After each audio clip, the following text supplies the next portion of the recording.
Hello，大家好，我係 Mandy 啦。我而家就喺日本橫濱一間專門做燒賣同便當而出名嘅食品公司奇揚軒度工作，主要咧就係負責 PR marketing 同埋海外事業相關嘅工作。我曾經咧就喺沖繩嘅一間製造海鹽公司度工作啦，主要就係負責翻譯等等。但就因為疫情嘅關係，我就離開咗間公司。咁亦都因為有呢個機會啦，我就重新開始去諗自己將來。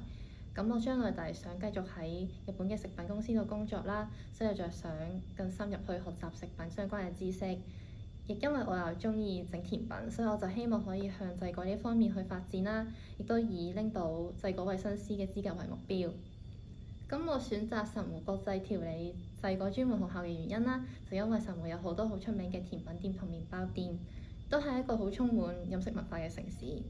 咁我可以喺一個日常生活中都可以接觸到美食嘅環境中學習啦，對我嚟講就係一個好難得嘅機會。參加學校嘅開放日試整甜品嘅時候啦，老師們都非常親切，就令我覺得如果喺呢度學習就一定可以好安心咁成長，所以最後我就決定入讀呢間學校。咁學生時代嘅時候啦，除咗積極去參加製果實習之外，亦都修讀咗一啲關於商品開發嘅課程。咁喺學校學到嘅知識同累積咗嘅經驗啦，對我而家嘅工作有好大個幫助。就例如透過一啲 PR 嘅活動，面對傳媒嘅時候，我都好有自信咁，可以向客人去介紹日本食品嘅特色。另外，我亦都有參加海外市場商品嘅開發啦，就運用過去學習到嘅知識同埋累積咗嘅經驗啦，去為呢啲商品提供自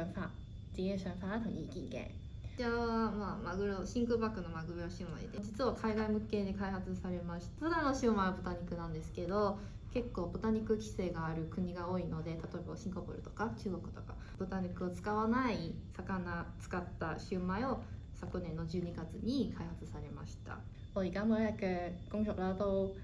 有呢個新發現，所以令到我非常之充實。我嘅夢想啦，就希望可以將更多大家仲未認識嘅日本嘅美食帶到去世界各地，去成為連接日本同海外嘅橋梁。